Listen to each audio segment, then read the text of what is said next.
যুদ্ধের দামামা যেন বাজতে শুরু করেছে উপমহাদেশে।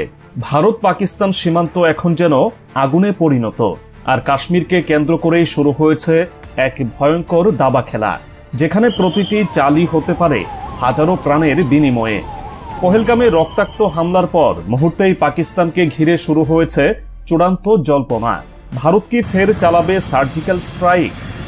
এদিকে ভয়ঙ্কর সতর্কতায় পাক বিমান বাহিনী খালি করা হচ্ছে সীমান্তবর্তী গ্রামগুলো। সাথে সাথে ইসলামাবাদ ছুড়ে দিচ্ছে সরাসরি যুদ্ধ ঘোষণার বার্তা।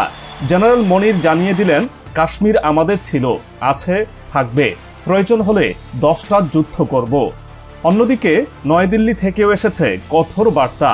স্থগিত হয়ে গেছে 1960 সালের সিন্ধু চুক্তি, বাতিল করা হয়েছে পাকিস্তানি নাগরিকদের ভিসা। সীমান্তে সর্বোচ্চ প্রস্তুতিতে ভারতের 3 বাহিনী। প্রশ্ন একটাই, এই অঞ্চল কি এবার পা দিচ্ছে আরেকটা 1971-এর মতো যুদ্ধের দিকে? পহেলগামে জঙ্গি হামলার খবর পাকিস্তানে পৌঁছাতেই মুহূর্তেই পাল্টে গেছে সীমান্ত পরিস্থিতি। আশঙ্কা তৈরি হয়েছে ভারতের পক্ষ থেকে পাল্টা হামলার।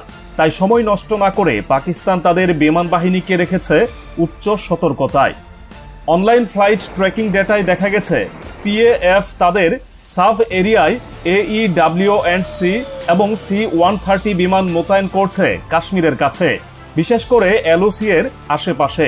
তারা এমনকি সীমান্তবর্তী গ্রামগুলোও খালি করছে, ঠিক যেমনটা 2016 বা 2019 সালের সার্জিক্যাল স্ট্রাইকের আগেও দেখা গিয়েছিল। ভারতের অবসরপ্রাপ্ত নৌসেনা কমান্ডার সন্দীপ ধাওয়ান স্পষ্টই বলেন, পাকিস্তান প্রস্তুতি নিচ্ছে ভারতের বিমান হামলার জন্য। তিনি উল্লেখ করেন, AWACS অপারেশনের মাধ্যমে পাকিস্তান কাশ্মীর থেকে রাজস্থান পর্যন্ত পুরো সীমান্ত জুড়ে নজরদারি চালাচ্ছে। পাক অধিকৃত কাশ্মীরে জঙ্গিদের গা ঢাকা দেওয়ার নির্দেশও ইতিমধ্যে জারি করা হয়েছে, যাতে ভারতীয় সেনা চাইলেও চট করে আক্রমণ করতে না পারে। এদিকে হামলার দায় স্বীকার করেছে পাকিস্তান ভিত্তিক লস্করি তৈয়বার শাখা দ্য রেসিস্ট্যান্স ফ্রন্ট TRF। আর এতেই ফের জেগে উঠেছে ভারতের পুরনো জবাবি মডেল সার্জিক্যাল স্ট্রাইক। মোদী সরকারের অতীত পদক্ষেপের দিকে তাকালেই বোঝা যায় এবারও হয়তো প্রস্তুতি সেই দিকেই। দিল্লিতে শুরু হয়েছে চূড়ান্ত বৈঠক। প্রধানমন্ত্রীর বাসভবনে আয়োজিত সিকিউরিটি কাউন্সিলের মিটিংয়ে উপস্থিত ছিলেন অমিত শাহ, অজিত ডোভাল, প্রতিরক্ষা মন্ত্রী রাজনাথ সিং, 3 বাহিনীর প্রধান ও chief of defence staff general Anil Chauhan. 2 ঘন্টারও বেশি সময় ধরে চলা এই বৈঠকে সিদ্ধান্ত নেওয়া হয় পাকিস্তানের বিরুদ্ধে 6 দফা কূটনৈতিক প্রতিরোধ শুরু হবে। 1960 সালের সিন্ধু জল চুক্তি স্থগিত, আটারি ওয়াঘা সীমান্ত বন্ধ, পাকিস্তানি নাগরিকদের ভিসা বাতিল, দুটো দেশের দূতাবাসে সামরিক উপদেষ্টাদের প্রত্যাহার। এছাড়া ভারত স্পষ্ট করে জানিয়ে দিয়েছে, এইবার শুধু হামলাকারীদের নয়, তাদের যারা মদদ দেয় তাদেরও লক্ষ্যবস্তু করা হবে। রাজনাথ সিং বলেন, পর্দার আড়ালে যারা এই হামলার ছক কেটেছে তাদের বিরুদ্ধেও আমরা কঠোর প্রতিক্রিয়া দেখাবো, তারা শীঘ্রই জোরালো জবাব পাবে। এই মুহূর্তে ভারত পাকিস্তান সীমান্তে সেনা প্রস্তুতি এমন জায়গায় পৌঁছেছে যেখানে একটি মাত্র নির্দেশেই শুরু হয়ে যেতে পারে সীমান্ত যুদ্ধ। বিশেষজ্ঞদের মতে এই ধরনের অভিযানের আগে দীর্ঘ প্রস্তুতি চলে, ঠিক যেমনটা হয়েছিল উরি ও পুলওয়ামা হামলার পরেও। ভারতের সেনা, নৌ ও বিমান বাহিনীকে ইতোমধ্যেই প্রস্তুত থাকতে বলা হয়েছে সর্বোচ্চ পর্যায়ে। জঙ্গি ঘাঁটি ধ্বংস করার জন্য 0 আওয়ার অ্যাটাক প্ল্যান প্রস্তুত করা হচ্ছে। এই অবস্থায় চুপ করে থাকতে পারেনি পাকিস্তানও। তাদের প্রতিরক্ষা মন্ত্রী খাজা আসিফ জানিয়েছেন, আগামীকাল বৈঠকে বসছে আমাদের সামরিক ও রাজনৈতিক শীর্ষ নেতৃত্ব, আমরা জবাব দেব। তবে সবচেয়ে বিস্ফোরক বক্তব্যটা এসেছে পাকিস্তানের সেনাপ্রধান জেনারেল আসিম মনির কাছ থেকে। একেবারে প্রকাশ্যেই তিনি বলেছেন, কাশ্মীর আমাদের ছিল, আছে, থাকবে, প্রয়োজন হলে আমরা 10টা যুদ্ধ করব। সম্প্রতি তিনি বলেন, ভারতের 13 লাখ সেনা যদি আমাদের দমন করতে না পারে তাহলে কিছু বিচ্ছিন্নতাবাদীও পারবে না। আমরা কাশ্মীর পুনরুদ্ধার করব। এটা শুধু সন্ত্রাসবাদের ইস্যু নয়, এটা আমাদের ইতিহাস, আদর্শ এবং আত্মমর্যাদার প্রশ্ন। We are different from the Hindus in every possible aspect of life. Our religion is different, our customs are different, our traditions are। এই বক্তব্য দিল্লিতে কার্যত বিস্ফোরণের মতো প্রতিক্রিয়া তৈরি করেছে। ভারত ইতোমধ্যেই পাকিস্তানকে আন্তর্জাতিকভাবে একঘরে করার কৌশল নিতে শুরু করেছে।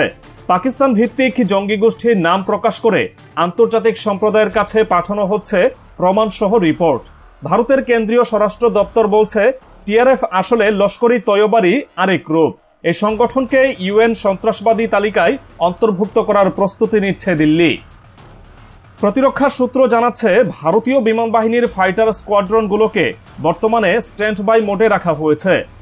বিশেষ করে সুখোই 30, মিরাজ 200 এবং রাফাইল স্কোয়াড্রনগুলোকে সীমান্তবর্তী এয়ারবেসে সরিয়ে আনা হচ্ছে। রাজস্থানের যোধপুর, পাঞ্জাবের পাঠানকোট এবং কাশ্মীরের শ্রীনগর ঘাঁটি পুরোপুরি হাই অ্যালার্টে। সেনা সূত্র আরও জানায়, আমরা এবার শুধু জঙ্গি ঘাঁটি নয়, তাদের পুরো কমান্ড সেন্টার ও লজিস্টিক চেইন ধ্বংস করতে প্রস্তুত। এটি একটি স্ট্যান্ড অ্যালোন অ্যাটাক হবে না, বরং নির্বিচারে সিরিজ অ্যাকশন হতে পারে।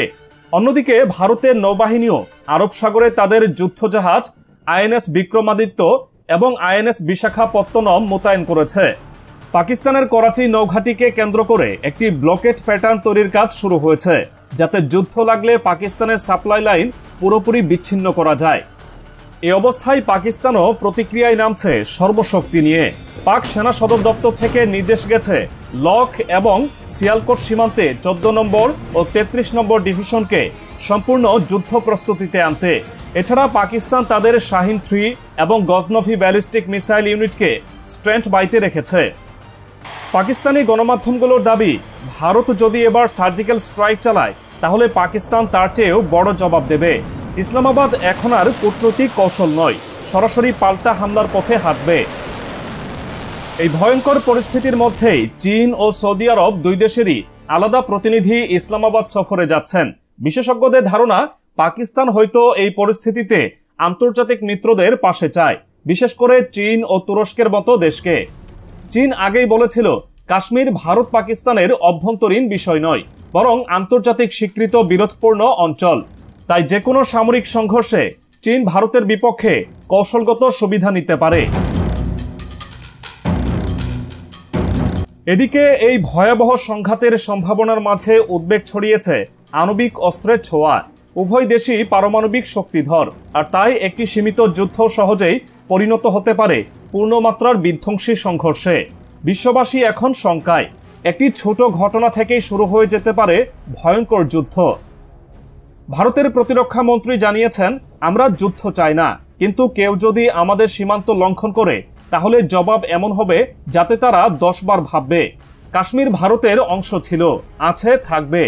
এর জন্য প্রয়োজন হলে যুদ্ধ করা হবে। শেষ কথা একটাই, পাহাড় ঘেরা পহেলগামের রক্তাক্ত হামলার পর ভারত ও পাকিস্তানের মধ্যে যে উত্তেজনার জন্ম নিয়েছে তা কোনো সাধারণ কূটনৈতিক তর্ক নয়। এটা সেই ধরনের সংঘাত যেখানে ভুল একটা সিদ্ধান্ত, ভুল একটা অনুমান গোটা উপমহাদেশকে টেনে নিতে পারে এক ভয়ঙ্কর যুদ্ধের মুখে। এই যুদ্ধ শুধু বন্দুকের গুলি নয়, এই যুদ্ধ পানি, অস্ত্র, কূটনীতি, অহংকার আর ইতিহাসের বিরুদ্ধে ইতিহাসের লড়াই। শেষ পর্যন্ত কে বাঁচবে কে হারবে সেটা সময়ই বলবে, কিন্তু আপাতত বলা যায় যুদ্ধের ঘণ্টা বেজে গেছে।